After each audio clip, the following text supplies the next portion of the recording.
My name is Miller Ward. And I'm Eric Cornell. We're going to give you a little tour of Yellowbud Farm, our agroforestry nursery. Yes. Welcome to the nursery orchard.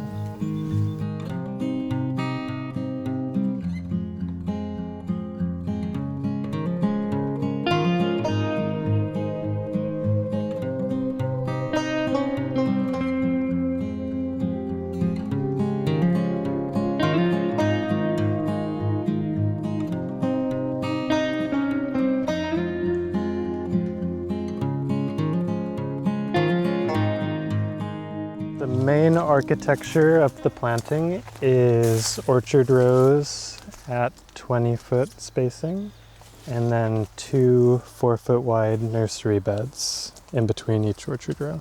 So the nursery is the intercrop, or the ellie crop of the orchard. So this row is primarily chestnuts at 20-foot spacing in row, with Amorpha fruticosa, which is a leguminous nitrogen-fixing support plant. There is also the Chinese tune and pawpaws interspersed, and random fun like this grafted honey locust. So on either side of us right now are 3-year-old chestnut seedlings. These are timber hybrids, and you can see them expressing this very upright timber form structure that approximates what the American chestnuts, the niche that they held in a lot of the forests around here. Mm-hmm.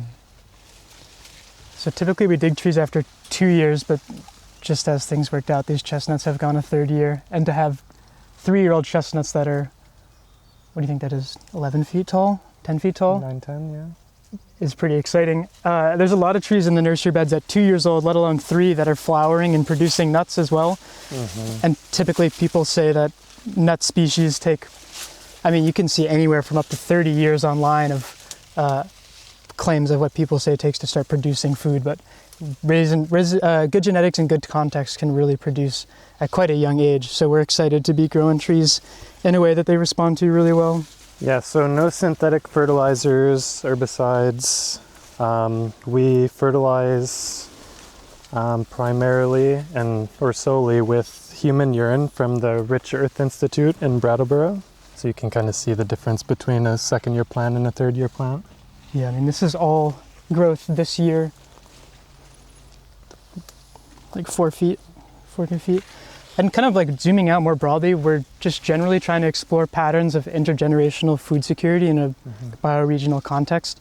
So we try to partner with what we see as some of the most generous and resilient arboreal allies. So we mostly grow chestnuts, oaks, hickories, persimmons, mulberries, honey locusts, and a few other species here and there. And we're really interested in perennial staple crops. So like chestnuts and acorns can be our perennial carbohydrate, so they could be like a flour or corn replacement, where our namesake Yellowbud Farm, the Yellowbud hickory, is the oil crop. So we believe that based on pretty limited harvesting data that we can produce more oil per acre than canola, while also building topsoil, increasing biodiversity, and just generally increasing resilience. And it's like kind of funny to use yield per acre as a comparison to canola, because canola oil is like not really food, but it's still a metric that a lot of people understand. So when we say they can outproduce canola, it's far more food in reality. And we grow a lot of the hickory hybrids as well that we're pretty stoked on. But yeah, just generally trying to explore patterns of decentralized food security and what it could look like to have this nested in the landscape and have kind of community processing facilities. So what would it look like if every town or conservation district or county had an oil press and it was just woven into the fabric of day-to-day life, where it was normal for every fall families to go out and spend 3 to 4 hours just harvesting their cooking oil for the year. Right. Just to have that as the base layer of how we relate to these beings on the landscape. And all the genetics here are pretty specific genetics that we're pretty excited about. We try to find some of the most generous and best parents for production or disease resistance or just like wide range adaptability. So kind of this place being a wellspring of 100,000 plus seedling trees from exceptional parents, that most of these trees are inapplicable from, depending on the species, North Florida to Maine to even west of the Mississippi. So the whole eastern bioregion, for the most part, a lot of caveats there. A lot of these species are really applicable. Well, Bread Tree, one of our main partners, we've Yeah, repping merch. we don't have our own gear yet. Yeah, well, they've planted thousands of our trees, and they're primarily in Washington County, New York, and they were awarded $2 million, a federal organic market development grant. They're in the process of constructing the largest organic chestnut processing facility in the States. So that's all in motion. There's so many threads weaving this tapestry together all at once. It's hard to keep track of it. But a lot of our impetus over the past few years, it's almost like a grow it and they will come. So this is the feedstock for the more abundant, peaceful civilization that we know is possible. So it's looking back into the past for clues. There's nostalgia there, there's a lot of grief, but there's also this breadcrumbs back to an ancient future or the beginning of something ancient. So we're stretching into deep time in both directions. And they tend to look pretty similar under the shade of very productive trees and healthy communities and happy people. Yeah, there's kind of a chicken and the egg of people want to see the proof of concept and marketing and sales outlets before they buy these trees, but there's no proof of concept in marketing because people aren't really planting the trees yet. So we are more focused at this point on the growing trees side of things, and we have a lot of partners that are doing, like Eric was saying, Bread Tree with the chestnut flower, and then Eric and Jesse can speak more to it, but spent a few years doing some proof of concept of the hickory oil pressing, and we have a few partners that are now kind of taking that and running with it, trying to find the best scales and kind of standard operating procedures for harvest, drying, storing, pressing, bottling, marketing, trying to get yields per acre estimates, and just other people in the ecosystem are pushing in that direction, where at the moment we're more focused on the tree breeding, the tree growing, and some like model farm design. Right. Yeah, there's a lot of assumptions and inertia towards perennial crops, or at least historically. At least in the modern past. But as you can see, these are chestnuts that have been in the ground for 3 years and they're producing fruit. And like if you look at Forest Service information, they'll say that oaks and hickories, or a lot of these trees, only start bearing after 20 or 30 years. And that's in a highly competitive or shaded context with no fertility, no cultivation, no curating of genetics. So we really don't even know how soon these trees can come into bearing. We're grafting mulberries, and once the graft wakes up, there's fruit emerging out of the scion. So we have 2 and 3 old mulberry grafts that produced hundreds of fruit this year. Yeah. Here's another third year from seed that is already starting to produce food, and this is in a highly competitive nursery bed. In the nursery bed. Yeah, so it's pretty, again, just a lot of assumptions that we have about, perennial food is great, but it takes forever to produce. We're pretty quickly seeing that doesn't really hold up to on-the-ground application of trees in well-tended contexts with good genetics that are given a lot of love and sang to. Human urine, mycorrhiza, wood chips. We probably brought about 500 yards of wood chips into this field, so it's also just knitting together the carbon soil sponge and the soil food web. And this was a hayfield, 3 years ago, 3.5? And now 3 years ago. Birthed probably total, over 300,000 trees? Yeah, Jesse seedlings? used the Merlin bird app a few weeks ago when the mulberries were really starting to come, and I think he got 32 or 33 different bird species one morning. In like 15 minutes. Yeah. So there's a lot of this fits into broader conservation ecology paradigms that we don't necessarily ascribe to, where a lot of people want to draw boundaries around conservation land and be like, that's nature, that's over there, don't touch it, don't look at it, keep your hands inside the vehicle at all time, it's best if we're just not involved. And this is, our main goal isn't even biodiversity, but we've shown that with active relationship with the land, we can dramatically increase the biodiversity, we're dramatically increasing the carrying capacity. It's just, we've barely scratched the surface of what can be done with thoughtful human relationship. Not that we're anywhere close to having all the answers, but just starting to play with these patterns and in the pursuit these tree allies. Yeah, in the pursuit of, let's move a little bit further. There's some other sections that might be exciting.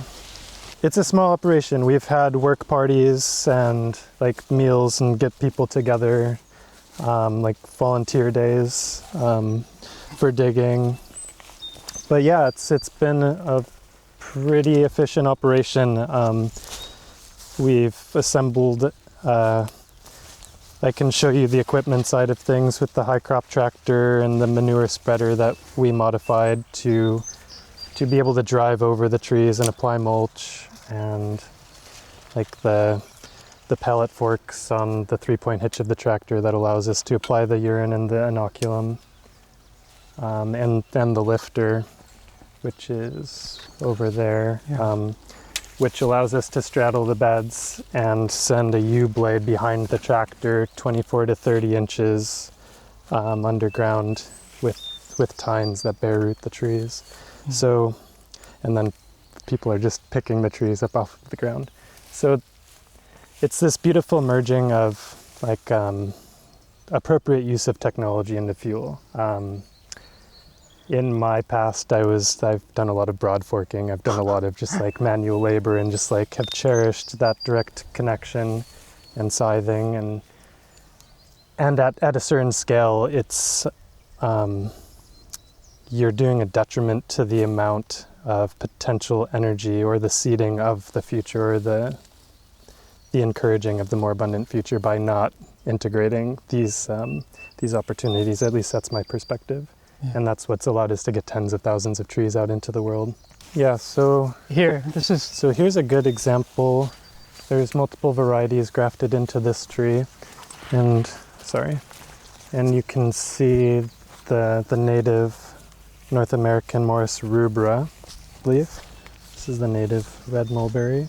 It has more of a matte, rough, hairy texture to it, and an acuminate pointed tip, more so than the glossier, smoother Morus alba, or the hybrid between the alba and the rubra. So we're pollinating. This is Galicia. This is a... Can I try one? I don't know if it's a hybrid or alba, but it's from Ukraine with improved fruit quality, and we're trying to get it pollinated by the native male Morus rubra. So there's, in all of this work there's a baseline of create the next generation, and this working with the trees and this call and response song of what does it mean to be human? What does it mean to be actively co-creating the future with these beings? And not just creating these control structures and genetic copies of one individual. There's no resilience in that.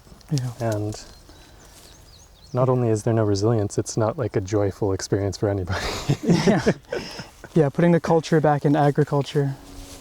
So a lot of this too, it's not just growing food for humans to eat directly, but a lot of these species integrate really well into animal agriculture. So these mulberries, for example, you can see how many berries are on this tree, and it's pretty late in the season, they've already dropped a lot. But what it can look like to integrate these mulberries into egg-laying systems or broiler systems where you can reduce your feed costs by, we don't really know, but we estimate up to 50%. And you're not relying on globalized industrial agriculture to feed your animals, to feed your local community. You can in-source instead of outsource all of that feed cost, while again increasing biodiversity, building water holding capacity, increasing organic matter in the soil. So just all of these ways that we can integrate and complexify our agriculture systems to make them more resilient. So mulberry is a great example for pigs and chickens, especially for the berries, but kind of like tune, Chinese tune that we talked about earlier, the mulberry is also top 10 most nutrient-dense vegetables that you can grow in temperate climates. So their leaf profile is pretty similar to alfalfa, so really high in protein. So you could have your goats, sheep, cows, pigs, humans. Even chickens, humans especially, just browsing on these species as well. So again, just like how many ways can we in-source our feed costs, provide a wider diversity and more nutrient density of food to our animals or to our humans, as Eric was saying. We're experimenting a lot with drying, fermenting, powdering leaves like tune and mulberry to integrate into our diets. So there's creativity there's just so much exciting exploration to be done, and we've really barely scratched the surface. And we're excited for other people to keep playing in this sphere. Yeah, the benefit of working with trees is just the idea of the passage of time as a benefit and not a liability. And there's just a lot of cultural analogies to just the socioeconomic and just like the general human culture building elements of what is being attempted with cryptocurrencies and tokenization, and how do we value our time? How do we value our resources? And are things only viable if they're venturing into an extractive realm, and then it becomes justification of extraction, or like these additional layers that assuage, or I don't know, excuse, or it's like apologizing for it in this potentially not substantial way, but it looks good on paper, or it's a marketing, it feels good for marketers. So yeah, what does it mean to be a good ancestor? What does it feel like when we look back and thank the previous generation for planting the trees that are now feeding our children? So that's not a unique experience anywhere in the world. It's the common denominator that brings traditional cultures of humans together. And that's very exciting. And I think we're at this inflection point, or kinflection point, where there's the technology that makes these neo-traditionalist lifeways possible in a way that wasn't possible before, where it's not like a Luddite rejection of technology or futurism. There's this middle path, or this hybridization, that is taking the best of both worlds, and there's a strengthening, there's a synergy where there's a sum that's greater than its parts. Yeah, so there's just a lot of permaculture influence, a lot of working with forces, Aikido, steering succession. It's what wants to be, and harnessing and directing those forces. It's how do we just maneuver our sails to capture the energy, rather than trying to create these control zones where you're actively exerting all of your energy to try to resist the thing that is wanting to happen. So there's a lot of philosophy, there's a lot of failure, there's a lot of learning, and there's a lot of beautiful unexpected results. Things that you think are a sure bet fail, and things that you had no concept of succeeding are that is now the basis for what we're going to do moving forward. Now that we have these configurations fruiting and pollinating each other, we have the ability to create next generations of seedlings. So that's very exciting. Never before in the world, in history, have these individuals been meeting. So there's a lot of, I don't know, it's analogy to just what the humans are doing, and this assemblages, movement, cross-pollination. I feel like the trees and the plants have a lot to teach us, and also that knowledge is within us, it's latent, and there's a remembering that's occurring once we reintegrate into those patterns and those relationships and have their bodies become our body. So then that goes into the enteric brain and microbiome, and what is causing us to act or think in certain ways. Chicken or the egg type stuff. One other thing that's kind of cool to see is we've got some seedling honey locust beds that are really beautiful. We're surrounded by a ton of persimmons. Persimmons are very exciting for us, for feeding animals and for feeding humans as well. Diospyros, fruit of the gods. The name persimmon comes from Pessimon. I forget which language of these lands, but means dried fruit. So it speaks to this cultural association with drying persimmons and preserving them for food throughout the winter and early spring. And that's also a tradition in Asia too. So there's these cross-cultural threads that just keep hearkening back to this understanding of what is it to be human, and that we have more in common with each other than not, and that it's this process of reawakening these latent dreamings. the broad scale answer to that question is this nursery is kind of a byproduct of exploring what it means to be human in this bioregion. What does it look like to be humans as keystone species in relationship with a landscape where we're increasing carrying capacity, increasing biodiversity, just generally being forces of abundance and resilience. Again, kind of pushing back on that dominant conservation narrative of, just be less bad, just consume less, drive less, just be less bad. Where we just completely disagree with that and want to think about, there's not really an option to not leave an impact, like leave no trace. So the question's not leave no trace, but what kind of trace do you want to leave? Do you want to leave abundance and hyper generous trees spread out across the bioregion, or do you want to just be less bad and still be a parasite on the landscape? And obviously a lot of that is nested in complex sociocultural barriers to people that don't have land access and these systems that really extract human spirit and biological capital. But that's kind of the macro view. So this kind of grew out of those broad scale questions of where are we going, how do we be human on this earth?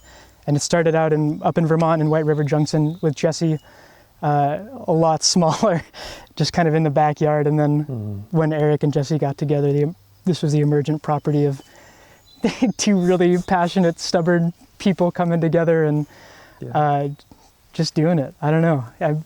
Does that seem fair? Yeah, so that first fall we went on the legend has it a 2 or 3 month long fall seed saving road trip throughout the east and Midwest. And we obtained over probably 2,000 pounds of seeds of various hickories and walnuts and persimmons and oaks, chestnuts.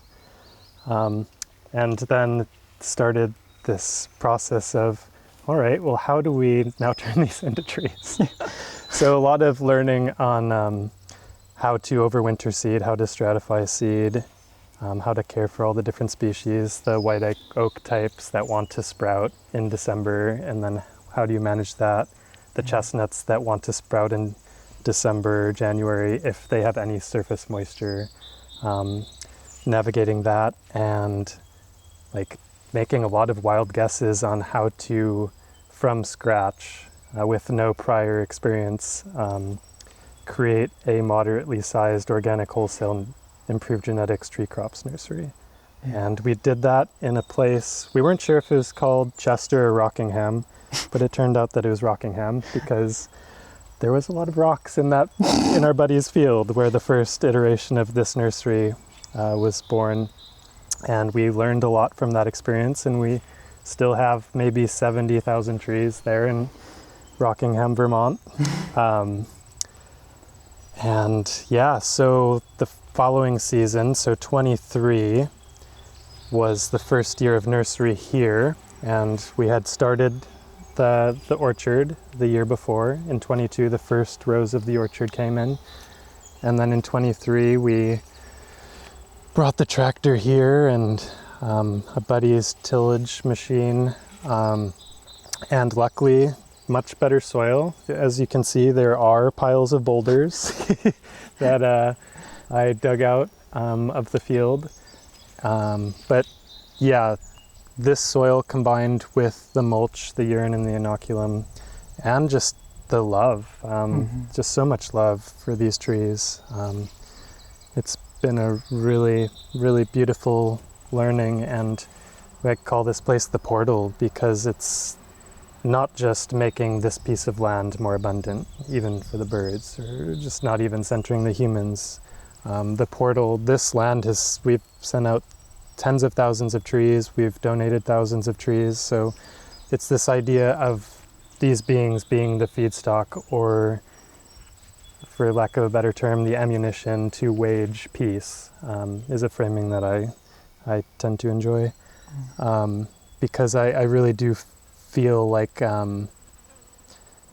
in the past it was anger and confusion about how close we are if we just kind of move, shift some valves or redirect some energy or resources, just how close we are to having a more abundant future or and a more abundant now. And so in addition to the cultivation of the trees, we're also working on mapping projects to create gleaning networks, which have already begun for harvesting the hickory nuts for oil. So it's the olive oil of our region, essentially. So this acknowledgement of, wow, it's not so much a lack of resources, it's a lack of a recognition of the resources we have. And then we can cultivate and optimize and create even more abundance. But there's so many oaks, there's so many walnuts, there's so many of these hickory trees, and they're choice foods. They are the sustainers of culture and have been in these lands for so long.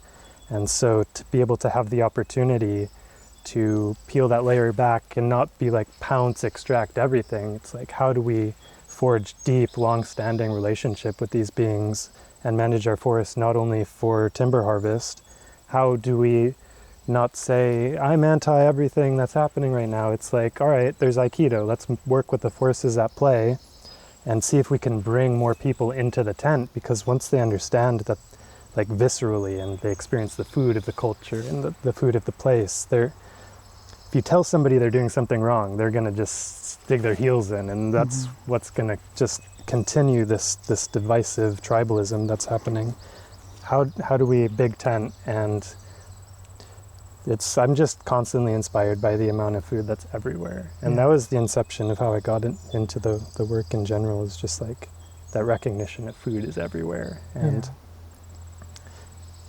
there's a lot of challenges, there's a lot of hurdles, but I'm perennially inspired just due to how the trees are continually showing up and just blowing our minds consistently.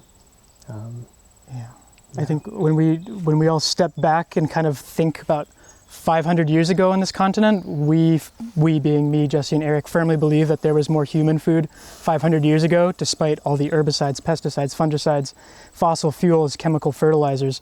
When you think about the massive prairies of bison, the oak hickory savannas, the unbelievable fish runs, not to mention acres and acres of ricing grounds or wapato or camas out west.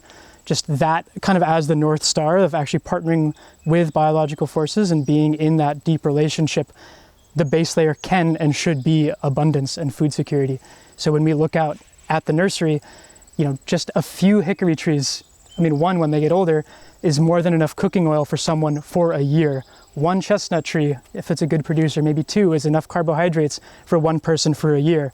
And if we can grow hundreds of thousands of trees, we wish there was another 50 nurseries like this doing this across bioregions. If everyone had cultivars adapted for their local ecologies, we can create Eden. We can create permanent intergenerational food security, again, while building topsoil, increasing water holding capacity, increasing biodiversity, sequestering carbon. We believe that this is the base layer for creating peaceful culture and kind of what does it look like when everyone has more than enough. It's just kind of the exact opposite of everything that we're seeing with a lot of agriculture on this, around the world, but this continent especially. So kind of those broad scale orientations to how can we produce more food per acre that's more biodiverse, that gives everyone security to be on this planet, healthy, happy, spiritually connected. So that's what we're going for. Whether we're hitting it's a different question, but that's kind of like the North Star framing. It's this hope, and not just hope, it's this like forward momentum it's like an evolutionary process. It's like, in a way, we're just witnessing like the inevitable coalescing of, I don't know, I think it's largely the trees like acting through me. Like I like talk with the ants. I think that there's something legit about that, where there's this mysterious collective consciousness of the tree beings that are magnetizing us to like this abundant future. It's not like an ego thing of like, oh yeah, we're doing such a great job. It's like, hey, like let's all remember what it means to be human together. Mark Krawczyk, a farmer in Vermont, he has a really good framing that I appreciate, where he uses the term woodsman, but the man in woodsman isn't gendered, but from the Latin root manus, meaning hand. So to be a woodsman is to be the hands of the forest, and kind of those like restoring, restructuring of how we can put ourselves back in relationship with the landscape. Like we kind of joke, like we're the part of the forest that speaks English and has opposable thumbs. Like we are the forest, and we have to stop thinking that we're separate or that it is somehow better if we are not involved. Again, going back to the instead of just being less bad, how can and that we... it requires us. It's Yeah. not that it's indifferent or that we're not a bad thing. Yeah. It's that it actually requires us. Yeah. And it is the human stepping away, or this absentee land management strategy that, oh, well, where did all the knotweed come from? It's like, we're making these massive disturbances and then saying peace, Yeah. and then coming back and being like, oh my God, the knotweed's holding the eroding banks together and taking the excess nutrient out of the water. Let's kill it. Yeah, I think like- people often conflate neglect with nature, where it's really easy to forget the 500 years of absolute biocide and land destruction that's happened in this part of the world. And people come to a piece of land, a piece of forest, and they're like, no, that's natural, don't touch it, let's leave it there. It's kind of a tough analogy, but it's like you break someone's arm and then it's like, no, don't do anything, just let them heal, that's natural. It's like, no, we can actually take that person to the hospital and help them heal. So that framing of we come across these damaged, broken, destroyed landscapes, the answer isn't neglect, the answer is how can you be in positive relationship. So again, all of those things we're trying to explore through these really special trees. So, the dappled shade, so it's really nice to give animals some shade in the summer. Giving animals access to shade, they have better weight gain, higher milk production, better calving, they're less stressed, so they're healthier in general. Not to mention, again, like adding a third dimension here, so there's increased biodiversity, it attracts more birds, more insects, increases the water holding capacity of the landscape with the mycorrhiza.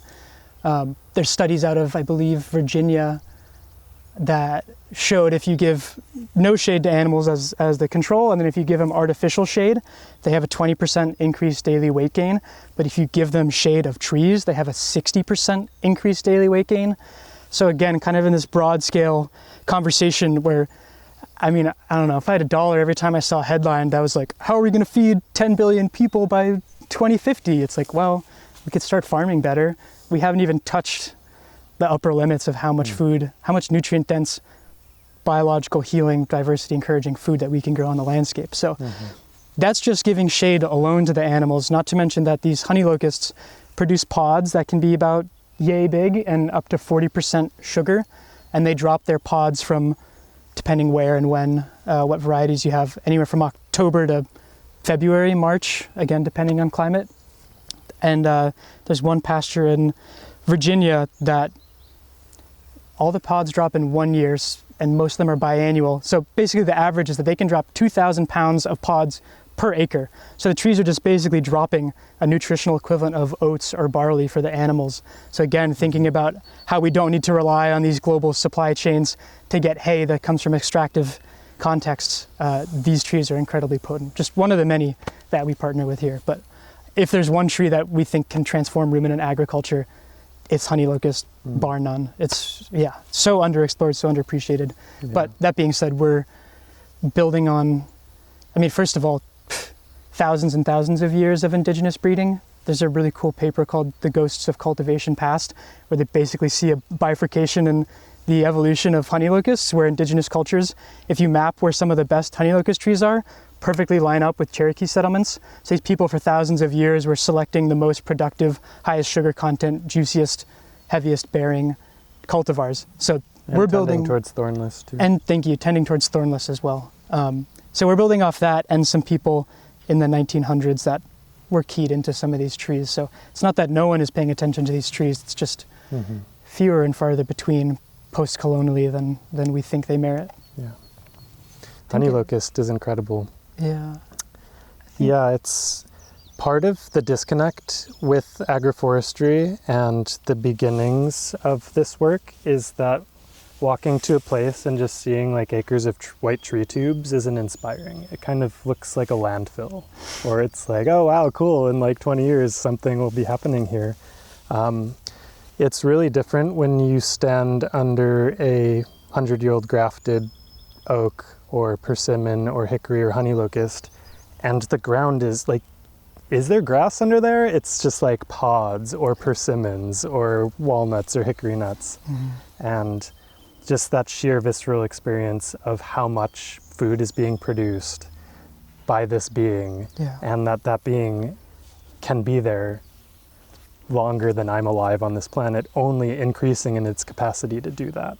So it's just this different experience of what is nourishment, what is abundance, and it's like we're on the garden planet. This is that is when I felt the most alive or in tune, or have like this mystical experience of like, what is Earth? Why are we here? What are we doing? And then just like feeling like just being swept up in this current or these waves of just like so much, and that there's more than enough for everybody if we just turn some of these valves and redirect and just do some simple humaning.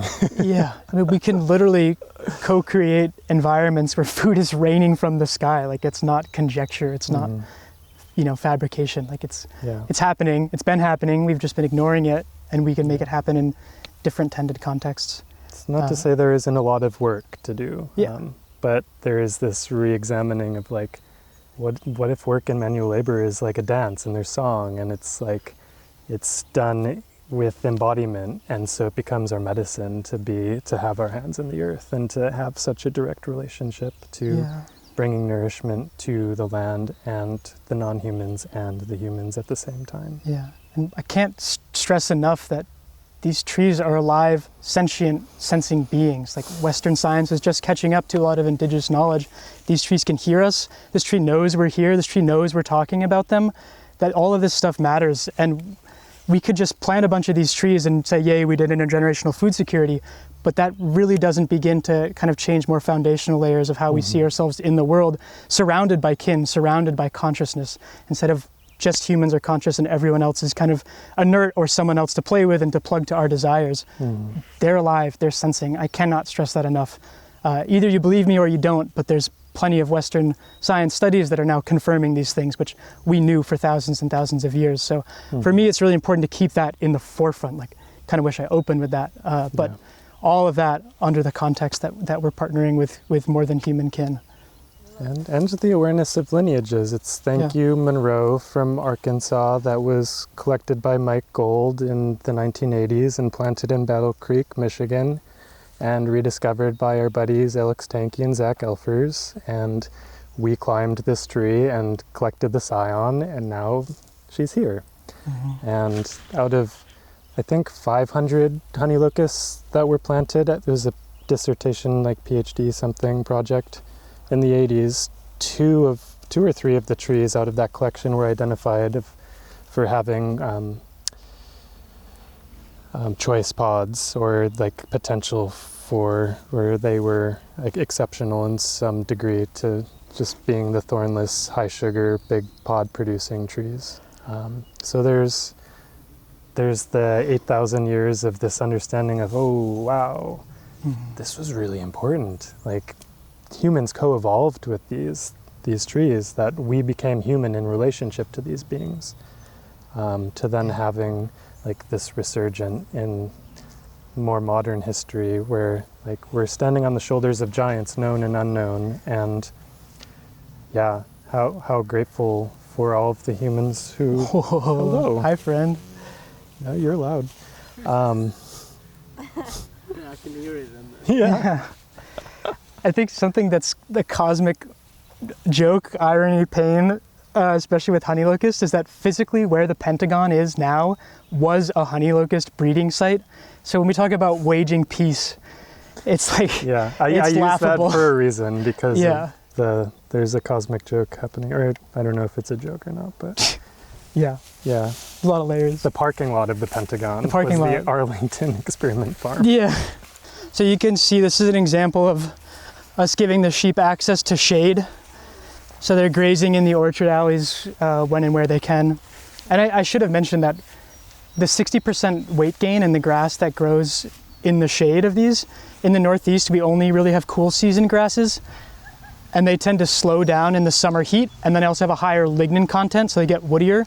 So in some of the studies out of Virginia, they had an open pasture and then a 50% canopy cover of honey locust, and they grew almost the exact same biomass of grass, but the grass grown in the shade was a lower lignin content, higher protein, and more digestible. So same amount of grass, but functionally more because its nutritional value is higher. There's just a lot of cultural misunderstanding about, it's like, oh, you want to give the grass full sun, all the sun, trees are bad, the shade is going to hurt the grass production. But partnering with these cool season grasses, giving them shade extends their growing season and makes the forage more palatable. So Again, not to mention the increase in mycorrhizae, soil building capacity, third dimension, which brings in a lot of birds, so that's nutrient cycling.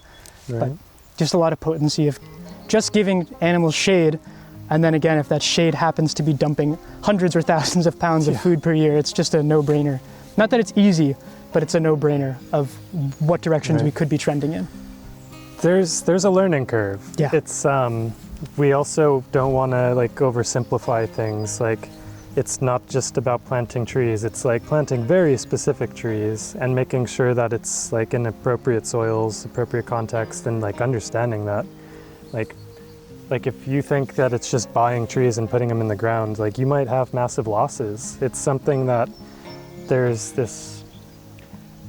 a capacity to do this work that needs to be built up, and there's like a work-play force that needs to be developed.